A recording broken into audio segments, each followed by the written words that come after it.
All right, first I've got the theorem up that's relating one-sided and two-sided limits. Essentially what it says is the only way to have a true limit at something, so limit as x approaches a equals L, if and only if. That means both of these things have to happen. So if and only if our limit is L from the negative side and our limit is L from the positive side. So A, the limits actually have to exist, and B, they have to come to the same value. And then you have a two-sided limit. And again, that L has to be a real number. Now, your book defines infinite limits. Again, these do not fall into the actual definition of what a limit is, but they're defining this, and you'll be expected to use this sort of terminology with expressing essentially end behavior of functions. So three types of infinite limits. Let me make this a little bigger.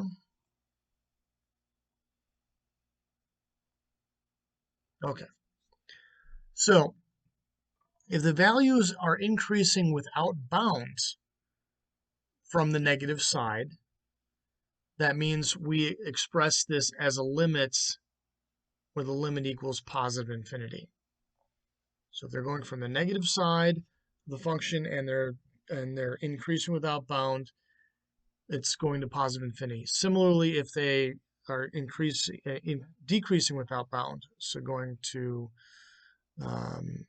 larger and larger negative values, we say the limit of that goes to negative infinity.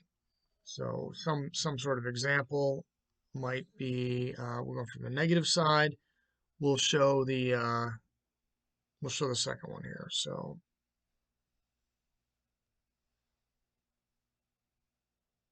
say we've got a function that looks kind of like this. Say this is f of x equals 1 over x. Okay, as we get closer and closer and closer to negative to a, so in this case 0. We get closer and closer and closer to a from the negative side, it starts to go way south. It starts to get to a much larger and larger negative number. So in this case, the limit would be negative infinity. So limit as x approaches 0 from the negative side of 1 over x, that equals negative infinity. Again, we can't prove it with the actual limit. We're just noting that this is the end behavior. The limit actually doesn't exist, but we're going to be using these as the way to answer the questions. The next group is the same thing, only from the positive side. So 1 over f of x from the positive side. So as we approach 0 from the positive side, goes to positive infinity. Goes up like that. So limit as x approaches 0 from the positive side of 1 over x equals positive infinity.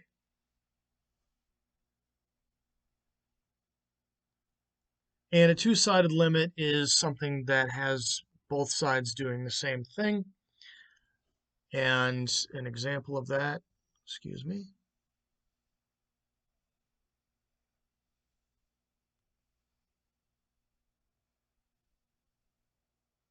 say f of x equals 1 over x squared.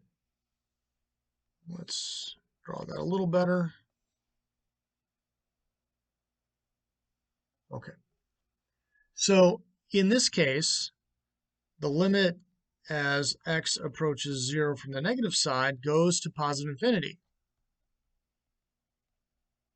Similarly, the limit as x approaches 0 from the positive side of 1 over x squared, that also goes to positive infinity. So we say